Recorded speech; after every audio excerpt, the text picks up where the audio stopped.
ride. Want a lift? Hey! Okay, dude, let's see what that jalopy can do! What's a jalopy?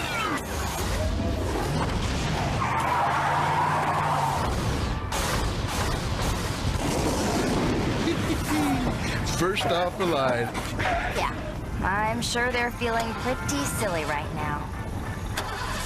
Hey guys, Zack here, and welcome back to Megas Month. So this episode, S.O.S sees the return of the S-Force, and it isn't looking good for the S-Force. So to start the episode, the S-Force have actually been captured by one of their old enemies, Zarek, who has successfully captured them, and is also, or rather, he's captured most of them. He can't quite find Jax, and he even admits that in his monologue to them. But he has captured most of the S-Force, and has indeed been able to take over Sarus, their home planet, and declares that this is only the beginning of his victory, and that once he finds Jax and their Zorps, he'll be able to finally claim complete control over the planet, and now all he has to do is figure out where they are, and then he will be able to finally just take over once and for all, and finally beat the S-Force.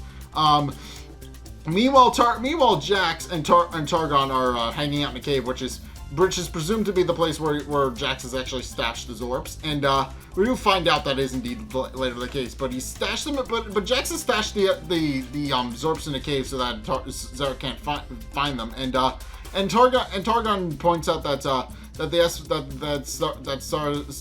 Sarus seems to has fallen, and that Zarek seems to have finally won. At which point Jax mentioned, I mean, obviously we can't understand Jax at all, but from context, we get the sense that he recommends that Targon asks Coop for help, and of course, Targon openly denies the fact that he wants Coop's help at all. But of course he admits that. But of course he claims that he would rather let Sarus fall and let Zarek win than actually call him for help. But when Jax persuades him, pointing out that it would actually be the smart idea, Targon finally relents and sends Jax to go and find Coop. And sure enough, he proceeds to do exactly that. Coop meanwhile, as well as Jamie and Kiva, who are all relaxing on the beach in Jersey City, with Kiva even remarking that Coop was actually right about it being a great place to actually relax and unwind and actually clear their head. And of course, what we find out is that it's not a particularly nice beach. It's a beach in Jersey City, so it's a bit of a mess. But it is their public beach nonetheless. So of course, Coop, Jamie, and Kiva are just kind of chilling out in Megas, and of course, Coop even mentions that it is indeed a very relaxing spot, and Jamie even mentions that he's never known a time where he was more relaxed. But of course, what we find out is that it's not even that nice. Again, it's not that nice a beach, but what we find out is also apparently next to an airport, because a plane literally comes by and clips Jamie's umbrella and sends it falling to the ground below. So the Jamie, I should mention Jamie, not particularly happy about that, but as they're actually kind of relaxing, and Coop remarks that they go for banana splits next, Jax suddenly appears out of a ball of lightning and winds up landing on Megas' hood, and of course Coop is very happy to see Jax and asks him if he would like to actually go for banana splits, and of course there's an immediate disconnect, because of course Jax is trying to ask them for help. He came to them asking him for help, to actually help liberate Sarus from Zarek, but of course, because Jax only speaks in clicks and whistles, Coop has Coop hasn't quite figured out how Jax actually communicates yet. Coop just kind of looks at him with a funny look, because he doesn't know what Jax is trying to tell him, and even asks him if that is indeed a no on the if that is indeed a no on the banana splits. At which point Jax quickly realizes that trying to talk to Coop directly is pointless, and he pulls out his communicator for Targon, who then proceeds to explain the situation so Jax doesn't have to, and just kind of explains how the S-Force has since been captured, and how he's reluctantly needs to actually ask Coop for help, and Coop points out that that's actually terrible, and they'd be more than willing to lend a hand. And Kiva even points out that they can't just leave them captured like that. And of course Jamie just kind of points out that that is probably fine, and that he doesn't really need to go and save them, pointing out that they'll probably be fine. But Coop points out that even though he does point out they're a bunch of weird nerds, they are his friends, and he is more than willing to go and fly halfway across the galaxy to go and save them. And with that, he then boots up Megas, and with Jax piling into the Cuba, they then proceed to fly off to Sarus. And of course Jax doesn't really give Jamie his personal space, and Jamie kind of gets a little bit annoyed with him. But of course Kiva immediately asks what actually happened about why the S.O.S was captured and what happened. And sure enough, Targon then proceeds to fill her in about how the S.O.S were doing their job, and were suddenly caught by surprise and quickly overpowered by Zarek. And when of course Coop points out that he had actually trained them personally, pointing out that he shouldn't have gotten the drop on them as thoroughly as he did. Targon then proceeds to point out that Coop's quote-unquote training had the opposite effect. And sure enough, as we see, Coop's training involved teaching them how to play video games, taking them to karaoke, and just eating a lot of food. Well, that is indeed how Coop trains, and it has indeed made it a very thorough thing for him, where he's now a very effective fighter. Not everybody is Coop. What works for one person isn't gonna work for everybody else. And sure enough, I think Targon kind of admits this, pointing out that obviously he points out it was Coop's very, very strict regimen of training that actually led the S.O.S to be at their weakest and enabled Zarek to sneak in and capture them. And of course Coop, after remembering all the things he taught them, he realizes that Targon is probably right. But of course it's at this point where Jamie finally pushes Jax away and asks if Tasha ever talks about him. And of course Targon just keeps his complete silence. But also points out but eventually decides to let Jamie know, and points out that no, she does not. And of course they do eventually land on Sarus, and quickly realize that they need to actually figure out where the S.O.S are actually being held.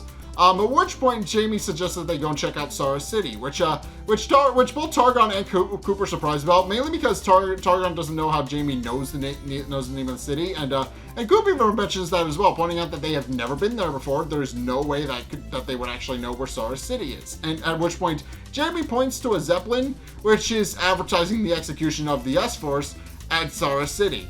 Almost immediately, and that everybody has to attend almost immediately. And of course Targon points out the very obvious problem with that, and that's it's currently on the complete opposite end of the on the opposite end of the planet. Obviously, it's going to be a very long trip for them, and they have to hurry. But of course, Coop points out that that's no problem, and points out that he'd be more than happy to fly across the planet. But does point out that they do need to hurry. Meanwhile, we actually start to see the execution of the S.O.S, and Zarek makes a very big speech about how the people of Sarus should remember the S.O.S because soon they'll just be memories.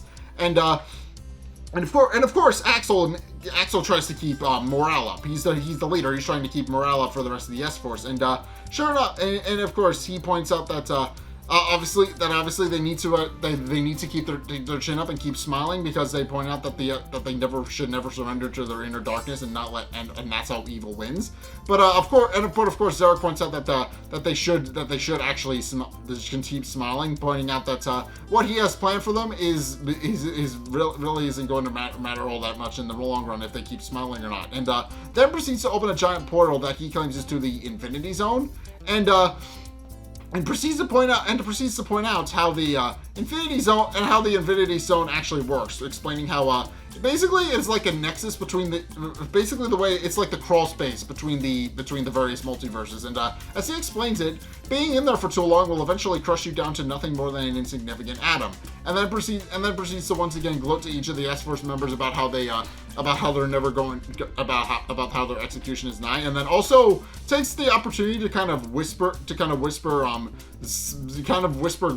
crude and seductive claims in Duchess's ear, pointing out that he wishes she didn't have to die, but then he proceeds to ask the S-Force who they want to actually go first, and Axel, of course, immediately volunteers, pointing out that he's the leader and that he will absolutely sacrifice himself for the sake of the rest of the team. And with that, he's immediately escorted over to the cliff where his execution awaits, and Zarek has one of his robot guards push pushes Axel off the cliff, and Axel does indeed seemingly fall to his death, and Zarek even turns around to kind of gloat about how the S-Force about how Axel has been defeated, and relish in the fact that the leader is now dead, but then suddenly Axel is revealed to not be dead. And of course, what we find out is that Coop had actually made it there in just in the nick of time and caught him with Megas, and now he's completely safe. And of course, the rest of the S-Force is very happy to actually see Coop with Jax in tow.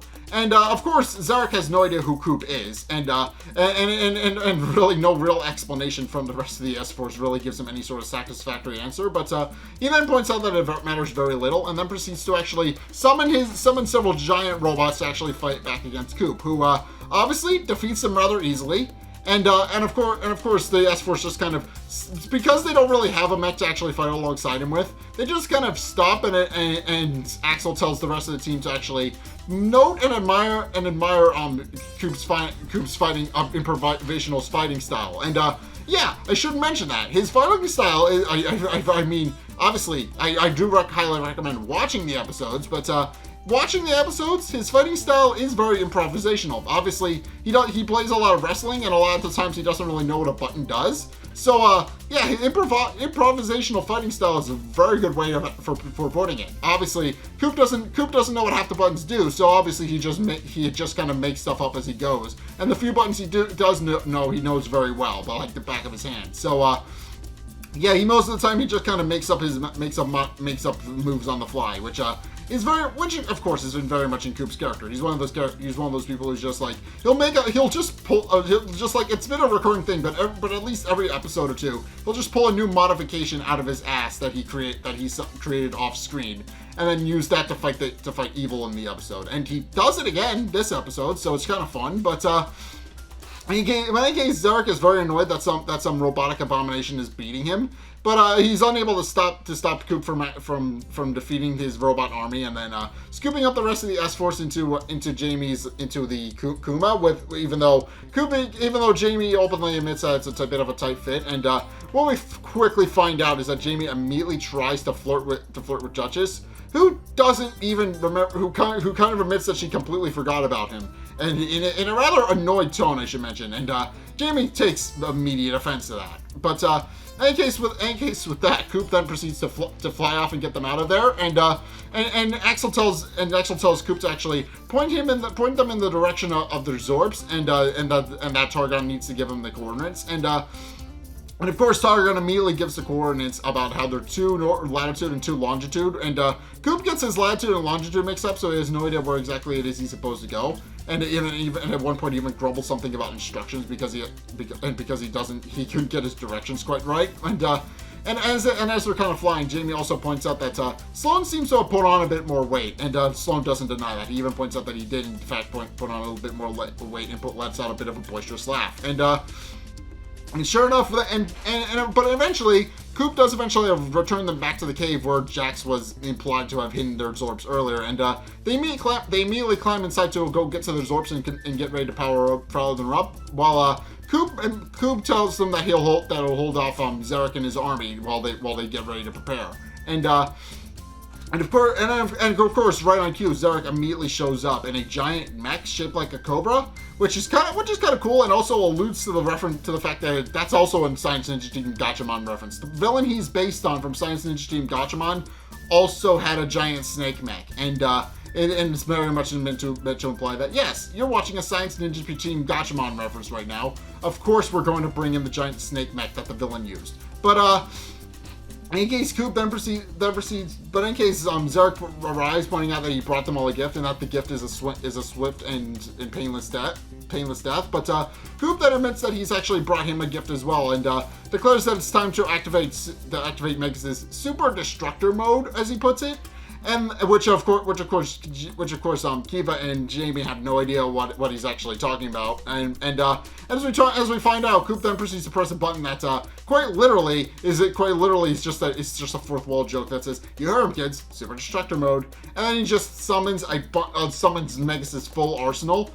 And is prepared to actually fire off everything at once, and of course Kiva doesn't even question the fact that Coop put in a new modification, but just points out that maybe Coop should actually tell her about some of the new modifications that he does from time to time, because of course this was Kiva's robot originally, so of course every time Coop brings in a new modification, she's very confused and has no idea what they are, so she's just like, I would like to be kept in the loop. It was my robot at one point. But in case, Coop then proceeds to fire off the entire arsenal of missiles, bullets, and everything else that Megas has to offer to fire at Zarek's mech, who immediately dodges out of the way and immediately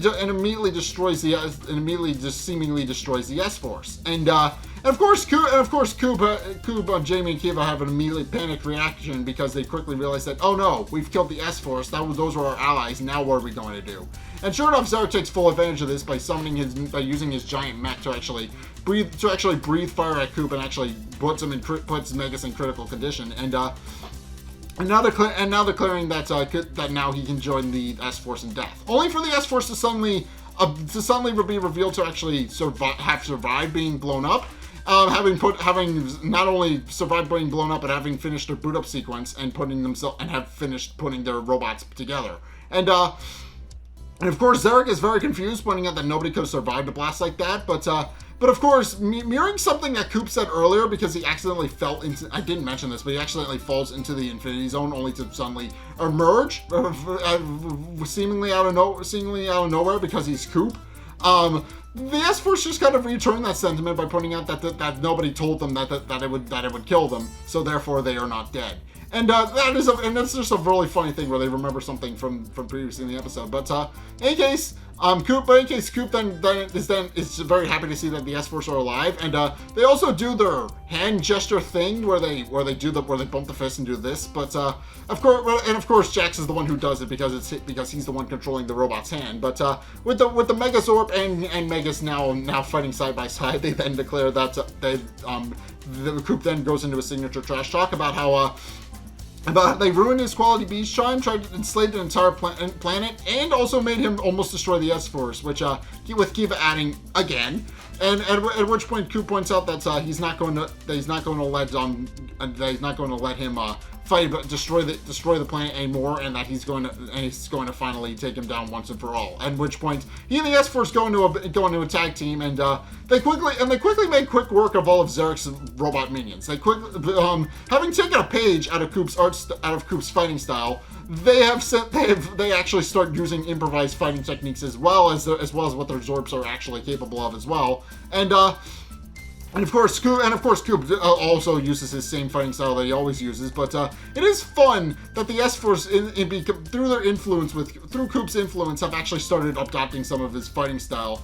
Even though it's very much like, Coop basically ruined the S-Force in the first episode appearance. But it is nice that they actually wound up adopting some of his fighting style and actually kind of made it work. I do kind of like that. They didn't really stand much of a chance against Coop back when they first fought him, and even Ender shows up and isn't really able to fight back against him. But here against Zarek, they're more than a match for against them, because Zarek can't actually predict their fighting style and isn't able to actually figure out what they're going to do next. And of course, eventually, once the S-Force and Megas have actually cleaned up most of the robots, Coop tells the S-Force to actually finish what's left of the robots off with the Megazorb, while he goes off to go and finish off Zarek. And of course, the S-Force immediately do that and immediately start cleaning up the rest of the robots. Meanwhile, Coop flies around the robot, and of course the giant snake robot is able to breathe fire. But Coop has since figured out that it can do that, and now is able to fly away from it, and then climbs on the robot's back and starts ripping out circuitry to see if he can shut it down from the outside. And of course, Zarek immediately realizes what Coop is doing and tries to stab him with a sword-like protrusion on the end of his mech's tail. But Coop quickly realizes that Zarek is trying to crush him with it, and immediately decides that he can use this to his advantage. But first and foremost, he runs along the length of the snake's back while Zarek tries to destroy him with the tail, and all that really results in doing is that Coop is able to actually dodge out of the way, while Zarek just kind of destroys his own mech over and over, which is kind of a really funny thing. Coop basically just takes what is supposed to be an offensive weapon from the mech and turns it against it, and then when Zarek seemingly has Coop on the ropes, Coop proceeds to break the robot's tail and then uses it to destroy the cockpit of Zarek's mech, which does wind up defeating him, but also causes the rest of the mech's main body to just kind of fly off and almost hit Sarus City. And of course, Targon immediately panics, pointing out that Sarus City is in very big danger because that mech is going to hit them. And Kiva even points out that they got to do something quickly.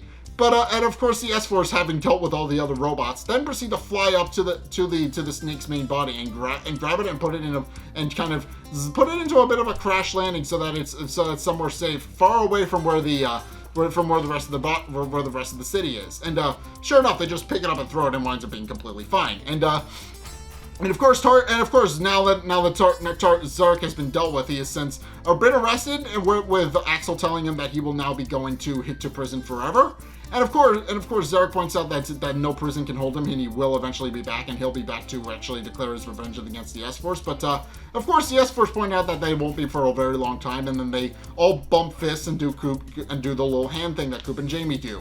But of course, with the S.O.S and Coop having successfully defeated Zarek, Targon then declares the body of Zarek's robot, which is now since been turned into an giant arch because of course.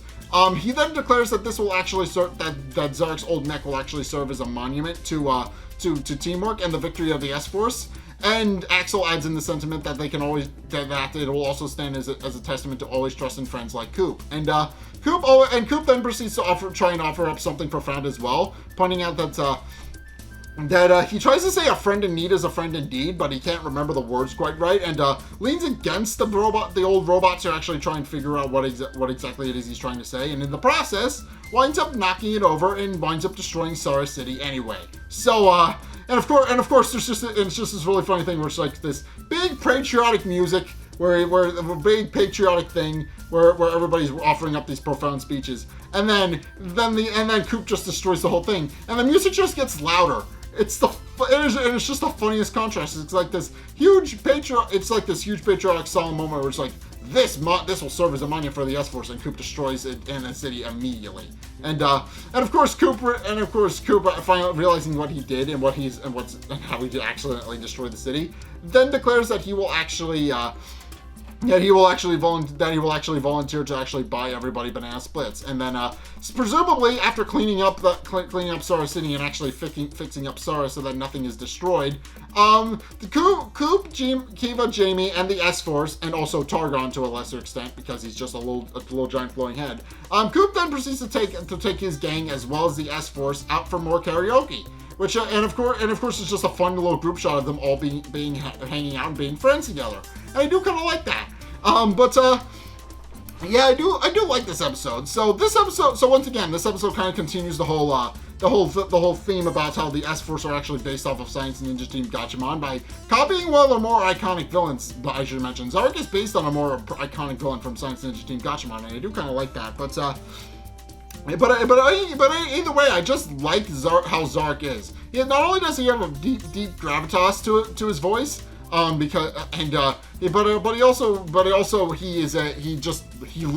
just the weirdest contrast. He has this deep foreboding voice, and he looks like Pikachu. It is the weirdest contrast, and I know he's supposed to be based on the villain of the same look and name, but he very much just looks like Pikachu to me. He looks like a cat, and that is one of the weirdest contrasts ever. He dresses like a cat, and yet he has this deep, foreboding voice. And it is interesting in that I think he's one of the more dangerous villains that Coop has fought up until this point, because he's defeated a group of allies that were previously stated to be invincible. And granted, that was partially Coop's fault, but still, he managed to actually capture some of Coop's allies, and Coop had to come in and rescue them. Which and it's only through their combined teamwork with Coop that they're able to finally defeat Zarek. And I do kind of like that. It is nice when Coop actually has allies to actually fight against him. Granted, there have been a couple, but I don't know. There's been the S.O.S and maybe the Ultra Cadets, if you want to stretch that a little bit. But yeah, I do like the episode, and I did think it was fun. But in any case, that's my review of Megas XLR. What did you guys think? Let's get a discussion going in the comment section down below, or over on my Discord server, link in the description. Anyway, thank you guys so much for watching. If you enjoyed, be sure to like, comment, and subscribe. Also, be sure to follow me on Twitter in the description below. Be sure to check out my Patreon in the description below as well. It's only a couple bucks a month. It does really help me out. And you guys get access to a bunch of cool perks down on my way of saying thanks. So be sure to check those out. Link is down in the description. In any case, thank you guys so much for watching. Be sure to check out the videos linked in the end screen as well. Top video is the most recent one. It may or may not be this one. Whereas the bottom video is actually the video recommended to you based on what you've already seen from me. And currently, I have it set to play Courage Month. So if you guys absolutely want to see the original one of these that I did, be sure to go check that out. Again, link is in the end screen. But in any case, thank you guys so much for watching. And until next time, we'll see you guys in the next video. Peace!